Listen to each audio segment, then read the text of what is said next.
Sa kabilang banda, ayúdame, no quiero casarme? Iyon ang paulit-ulit na sinasabi ni Monica kagabi habang pinupunasan ko ang kanyang mukha. Halos umiyak din siya habang sinasabi niya yon. Nasasaktan ba siya? Is she in trouble? Bakit may pakiramdam akong napakaraming sikreto sa likod ng maskara ng aking yaya? Is she really a maid? Sa kaisipang yon, nagtanong ako sa mga kaibigan ko. Baka sakaling alam nila ang ibig sabihin ng mga salitang binigkas ni Monica kagabi. Honest Guapitos. Leonardo Cute. What does ayúdame, no quiero casarme means? Akala ko walang sasagot sa kanila, ngunit ang mga sira halos sabay-sabay sumagot. Kyle the Great. I think that was Spanish word or language. Reynan. Try to search it on the internet. Brian Jumbo. Buhay ka pa palang sira ka? Cipriano. Bro, is that you? Langya pre, miss na kita. Dati lang uhugin ka pa, ngayon tignan mo nga naman. Binata ka na. Napukaw naman ang atensyon ko sa chat ng Cipriano na yon. Ano bang pinagsasabi ng pesting Cipriano na to? Ang sarap bigwasan sa ngalangala? Wala na nga sana kung balak na magbasa ng mga chat nila, ngunit naintriga ko sa mensahe ni Ivan. Ivan Awesome. Help me, I don't want to get married. Mateo Famous. Ano na namang kagaguhan yung pinagsasabi mo, Ivan? Yun din sana ang gusto kong tanungin. Naunahan lang ako ni Mateo. Minsan talaga hindi ko alam kung may matino pa ba sa mga kaibigan ko o sadyang ako lang namumukod tayong matino. Ivan Awesome. Ayúdame, no quiero casarme means help me, I don't want to get married, mga bobo. Brian Jumbo. How sure are you? Gamunggo lang naman utak mo, nadurog pa. Ivan Awesome. Have you all forgot that I am Spaniard? Namabasa ko ang chat na yon ni Ivan na wala rin talaga sa isip kong may lahi siyang Kastila. Kung ganon, bakit biglang nasabi ng yaya ko yon? Mateo Famous. Anyway, lahat kayo invited sa baby reveal party. Nagaganapin dito sa bahay. Sa Sunday na yon, no gift, no entry. At 10,000 pesos lang ang tinatanggap. Kung sakaling cash ang ibibigay nyo, salamat sa akin dahil iimbitahan ko kayo. Lahat kami umalma sa sinabi ng sirang si Mateo. Kung di baga naman saksaka ng kakapalan ng muka ang taong iyon. Hindi pa lumalabas ang anak, may presyo na agad ang inaldo namin? Ano yon? Kalokohan? Sir Leonardo, nariyan ka pala? Napalingon naman ako sa likod ko nang biglang magsalita ang namumukod tangi kong yaya. So gising na palang magaling kong yaya. Akala ko wala ka ng balak magising, mahal na senyorita. Malakas na singhal ko sa kanya. Nagulat pa ang siste sa sinabi ko. Anong akala niya, nakikipagbiruan ako? Aba, tanghali na. Anong pagkain? Ani Monica. Muntik ko pang maibuga ang kapeng kahihigop ko lang dahil sa naging tanong niya. Wow lang! Bilib na talaga ako sa tindi ng fighting spirit ng isang to. Gusto ko lang malaman mo na ni almusal wala pang nilalaman sa tiyan ko. Ngayon tanghali na, kape pa lang naiinom ko. Wala pang naluto at mas lalong wala pang nakahain. Kaya ano pa sa tingin mong dapat mong gawin? Sunod-sunod kong litanya sa kanya. Kulang na lamang lantaran kong sabihin sa kanya na kumilos na siya at nakakahiya naman sa akin. Bakit naman kasi sir? Sa tinagal-tagal mo malamang na nakaupo dyan, hindi ka pa nagluto. Di sana nakakain ka na, diba? Tapos ngayon sa akin ka magagalit, kitang kagigising ko lang. Mahabang sagot ni Monica. Bravo! Wala na akong masabi. Kung gantong katulong nyo, malamang si Santi agad to. Pero dahil napakabait ko, napapasabunot na lang talaga ako ng sarili kong buhok. Monica, ipapaalala ko lang sa'yo na ako ang amo dito at ikaw ang kasambahay. Kaya lahat ng nirereklamo mo dyan, ikaw dapat ang gumagawa. Ano, magpapalit na tayo ng pwesto? Nagtitimping saad ko sa kanya. Ngunit ang magaling kong yaya, umirap lang at nag-walk out pa. Aba, matindi talaga. Monica, come back here. Sigaw ko sa kanya, dahil di ko maiwasang mapikon talaga. Tigilan mo nga ako, sir. Masakit ang ulo ko. Gusto mo akong kumilos, diba? Ngayon, kikilos na. Pababalikin mo ko. Yun totoo, magchichismisan muna tayo? Narinig ko pang sigaw niya habang nasa kusina. Hindi ko alam kung ano bang naging kasalanan ko at nagkaroon ako ng katulong na daig pa ang amo. Sa sobrang asar ko, naglabas ulit ako ng saloobin sa GC namin. Honest Guapitos. Leonardo Cute. Bakit ba ako nagkaroon ng yayang ganito? Daig pa ang boss? Feeling stress? Bigla akong chat sa grupo namin para kahit papano naman mabawasan yung stress ko sa katawan. Sunod-sunod naman naging reply nila. Mukhang mga walang trabahong ito ah. Ivan awesome. Dating the most manhead lady in the whole wide world. Feeling mad pero gwapo pa rin. Brian Jumbo. Deep inside my girl. Vitamin girl lang, sapat na. Ivan awesome. Isa kang malaking dugyot, Brian. Napakamahilig mong tao ka. Mateo famous. Eating the most poisonous cupcake made by my beautiful wife. LBM bagsak. Kylie the Great. Magsitigil nga kayong lahat, ang iingay nyo. Marami akong trabaho ngayon. Working handsome at the moment. Akala ko makapaglalabas ako ng stress sa mga to, para mas lalong mukha ako na stress eh.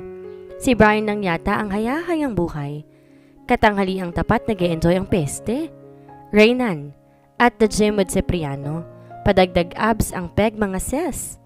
Magre-reply pa sana ako na biglang sumigaw magaling kong katulong sa kusina na agad ko namang pinuntahan. Nakita ko pa siyang hirap na hirap magprito ng isda. Hindi ko alam kung tatawa ba ako, maaawa o mabubwisit. 1, 2, 3. Diyos mio! On the count of 3, tinapon niya lang naman ng kaawa-awang tilapia sa kawali. Saka mamadali na hindi naman na-shoot bago ko maripas ang takbo. Ano ba namang klaseng tao to? Last ka na, umayos ka. Pagkausap niya sa isa pang tilapia bago bumuelo at inihagis muli. Pero ang siste, hindi ko rin alam kung ano nangyari at sa akin lumipad ang malansang tilapia na sa ulo ko pa naglanding. Nakakainis. Monica! Malakas kumbig ka sa pangalan niya. Kung kanina nakakapagtimpi pa ako pero ngayon nasagad na ang pasensya ko. Hala, paano napunta sa ulo mo yung isda? Tanong niya. Kung nakakawala lang ang tingin, kanina pang pinaglalamay ng isang to. Sorry sir, di bale, konti lang makakaluto na ako ng isa. Dagdag niya pa. Di ko na talaga alam ang gagawin ko sa katulong kong to. Tinalikuran ko na lang siya at umupo sa upuang nakaharap sa kanya para makita na rin kung anong kapalpakan ang gagawin niya. I watched her fry that fish and poured some ready-made juice on a glass. After an hour of watching her, I noticed that she knows how to prepare proper utensils in order. Alam niya rin kung sapat nakalagay ang knife, fork, spoon at kung ano-ano pa. Binigyan niya pa na ako ng table napkin bago nihanda ang naluto niya ng pagkain. At yon ay walang iba, kundi isdang pinirito niya at bread? Isang napakalalim na buntong hininga ang pinakawalan ko bago tumingin sa kanya. Monica, alam mo ba ng pritong isda, ulam na kasama sana ikanin? Maang natanong ko sa kanya. Pinanood ko siya kung paanong pinalagutok ang kamay. Ang kanyang mukha'y biglang namula at sabay na yumuko. Sir, kasi hindi ko alam gamitin yung rice cooker at saka nasan ba yung bigas? Oh man, ngayon lang talaga ako nakakita ng katulong na hindi marunong gumamit ng rice cooker. Umiling na lang ako, humugot ang pagkahaba-habang buntong hininga, saka inumpisang suriin ang isdang niluto niya.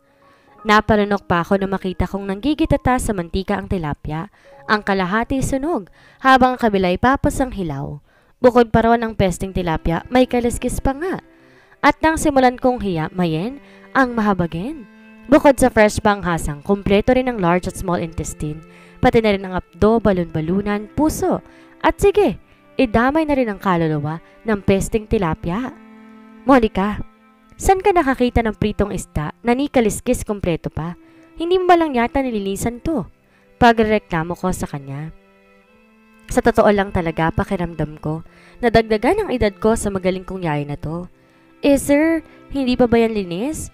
Bakit binibenta sa supermarket? Kung hindi pa naman pala malinis. Nagtatakang sagot na naman. Wala na. Hands down na ako sa napaka-brilliant idea niya. I went to my room then took a fast shower. Nakapagdesisyon na akong kumain na lang sa labas. Hindi ko maatim kainin ang luto ni Monica. Monica's POV. Daig pa ni Monica ang pinagsakloban ng langit at lupa. Kai-impress sa amo niya, ayun, lalo nagkandaletse-letse lahat ng ginagawa niya. Nang tignan ko yung isda, napangawi rin ako. Para bang nagsusumamo siya at sinasabing, utang na loob, ilibing mo na lang ako. Malay ko na ba naman kasi kung paano linisan ng tilapia na to. Hoy ikaw, amo natin gutom na at ako pagod na. Pakikipag-usap ko sa tilapiyang walang kamalay-malay. Kung bakit ba kasi isda pang naisipan kong lutuin, ayan tuloy, ang kawaawang tilapia na kasimangot na. Katakot-takot na pang lalait pang natanggap. Pero at least nawala siyang kumpleto mula kaliskis hanggang loob. Niligpit ko na lang lahat ng ginamit ko at tinapon ng isda. Kahit siguro pusa tatanggihan ng luto ko. Matapos ko magligpit, pumunta ako ng living room. Nagpa siyang manood na lang. Wala naman na ako masyadong gagawin kung kaya binuksan ko ng TV at walang pakialam na humiga sa sofa. Breaking news! The one and only daughter of Trinidad named Monica Trinidad reported as kidnapped by unknown. Daig ko pang binuhusan ng kumukulong mantika nang bumungad sa akin ang balitang yon. Nagdeklara na rin ang asawang Trinidad na magbibigay ng 5 million pesos kung may makapagtuturo sa kidnapper at sa kanilang anak. Hanggang ngayon wala pang balita kung saan huling nakitang dalaga. Nagpakalat na rin ang larawan sa buong lalawigan at pinaabot na rin sa iba pang karatig lugar. Sa nanginginig na kamay, ini-off kagad ang TV. Matapos ang balitang yon, daig ko pang naging isang malamig na bangkay dahil doon. Hindi pwedeng malaman ni Leonardo ito. At mas lalong di pwedeng madamay si Leonardo sa gulong pinasok ko. Mabilis tumipas ang araw. Parang normal na rin na ang araw-araw na bangayan namin ng amo ko. Daig pang mag-asawa. Pero hanggang ngayon, di pa rin maalis-alis sa isip ko yung balitang napanood ko tungkol sa akin 2 linggo lang nakalilipas. Habang si Leonardo ginugugol ang buong araw niya sa trabaho, ako na may parang preso, naghihintay lang dito sa bahay. Para na rin walang makakakilala sa akin. Abala ako sa paghanda ng sopas na sinearch ko pa talaga sa internet, pati na rin sa online cooking show. Habang yung 2 kabayo naman abala sa paglalaro ng Mobile Legend. Ako dito hirap na sa lahat ng gawain dahil may mga bisita raw ang masungit kong amo. Bro, baba, peste iwan mo ako mag-isa. 4 yung naroon, isama pa yung tore. Dinig kong sigaw ni Chad at sinilip ko sila, pareho silang nakatutok sa cellphone nila. Sira ka pala eh. Alam mong 4 sila, susugod ka? Lakas ng loob mong sumabak sa gera tapos gamit mo yung mahinang yan? Kundi ka ba naman isa't kalahating sira? Sagot naman ni Leonardo na akala mo kung sino magaling. Samantalang narinig ko sila kanina at katutungtong lamang nila sa Master 4 na rank. E di wow! Nagpatuloy silang magbangayan hanggang sa narinig kong tumutunog ang doorbell. Inintay kong may tumayuman lang sana sa isa sa mga lalaking narito upang pagbuksan ng kung sino mang nasa labas. Ngunit wala ni isa sa kanilang nagkusa. Monica, open the door. Baka yan na yung mga pangit. Sigaw ni Leonardo. Kaya naman agad akong pumunta sa pinto para pagbuksan ng mga pangit daw. Ngunit gano'n na lang ang gulat ko nang bumungad sa akin ang 6 na gagwapuhang lalaki at isang maldita na kilalang kilala ko. At ang malditang yon si Bella, ang nag-iisa at namumukod tayong kong gagang pinsan. Excuse me, but who are you? Tanong sa akin na isang lalaki na hindi ko alam kung sino pero Diyos me, ang gwapo. Pre, huwag mong takutin. By the way, I'm Brian. You are? Tanong naman ng isa pa. Kung ganito naman kagwapo ang bubungad sa akin araw-araw, baka hindi na ako matulog. Monica, kayo na ba mga pangit? Nakangiti at baliwalang tanong ko. Nanakay ang mata nila. Agad tinuro ang lalaking nagngangalang Brian na kalaunan umalma. Sabi kasi ng amo ko, may inaasahan siya mga pangit na darating. Kayo na ba yon?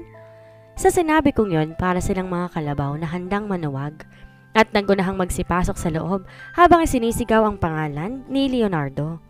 Nang nakapasok na silang lahat at 2 na lang kami ni Bella na naiwan sa labas, daig pa namin ang mortal na magkaaway kung magpataas na ng kilay.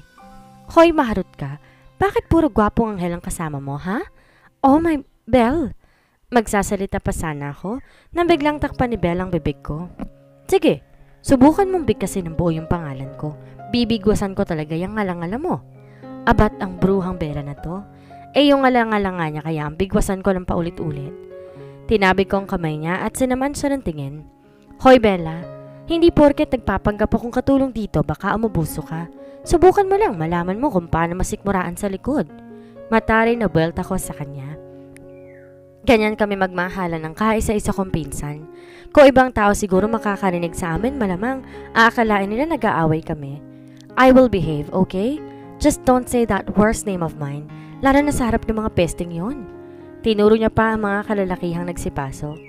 Papasok na rin sana siya nang biglang may maalala. OMG, Monica, katulong ka rito? Gusto kong malaman isa-isa kung ano bang naging silbi at nagawa mo dito. Sa tanong niyang yon, mga lingali ko talaga siyang sabunutan, kung hindi lang biglang nagsalita sa likuran ko.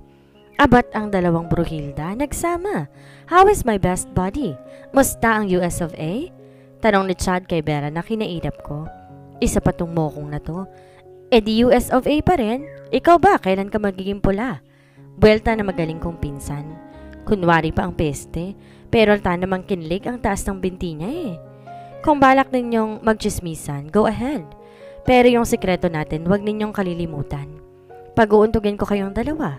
Pagbabanta ko sa kanilang dalawa bago nagmarcha papasok sa loob. Leonardo's POV. Sa kabilang banda, pumunta naman sina Leonardo, pati na rin ang mga kaibigan niya sa pool area. Minsan lang din mangyari na magsama-sama silang lahat. Kailan lang din ulit sila nagkasama sa mga kaibigan niya. Noong kasal ni Mateo at noong baby pa lamang sila. Noong baby reveal party nakapakana ng asawa nito. Bro, sino yung babaeng nagbukas sa amin ng pinto? Tanong ng chismosong si Brian sa akin. Who? I asked him back. The one who opened the door for us? Unless may iba pang babae dito. Giit naman ni Kyle na kaibigan ko rin. She is my yaya. Bale walang sagot ko na ikinaalarma nila. Muntik pang maibugan na Reynal at Cipriano ang iniinom nila. 6 na kalalakihan ang maluwag na tudnilo sa utak ang mga kaibigan ko. At ngayon eto na silang lahat, nagsama-sama para lang makikain. Katulong mo? What the? Bakit ang ganda? Swap tayo ng katulong bro. Muling sabi ni Brian na nakaani sa batok ng iba. Where is Ivan anyway? Tanong ko sa kanila na mapansin kong walang isa pang sira at hindi rin pinagkaabalahang sagutin si Brian. May inaasikaso yata sa province yun, mukhang problemado pero susunod naman daw. Sagot ni Mateo. Sa sobrang busy ko, hindi ko na alam kung ano na ang nangyayari sa mga kaibigan kong to. Magkakilala pala si Bella at yung pinsan mong si Chad? Muli pang tanong ni Mateo. Yeah, they were friends. Hindi ko nga alam na magkakilala sila. Pagkasabi ko noon, dumating naman ang tatlo. Sina Chad, Bella at si Monica. Monica wear her maid's uniform kaya madaling sabihin na siya ang katulong. Pero kung titingnan mong mabuti, parang di naman siya katulong. May pagkakahawig pa nga sila ni Bella eh. Monica, can you serve us food please? You can also join us if you want. Marahang saad ko na magkalapit na sila sa amin. Agad siyang sumunod kahit halata namang labag sa loob niya. Nagpresenta rin si Bella na tulungan siya sa kusina. Ngunit katakot-takot na wag ang sagot ng mga kaibigan ko. Baka gumawa pa lang di kaaya-ayang gawain si Bella. Sumunod naman sa Chad para manguha ng alak at mga plato. Upang di na rin mahirapan si Monica na dalhin ng mga yon dito. After a minute, Monica put all the food she prepared. 3 nakatakip na medyo may kalakihang lalagyan ang nilapag niya sa mesa bago isa-isang inihanda ang mga plato. We can serve ourselves, Monica. Don't mind those ugly.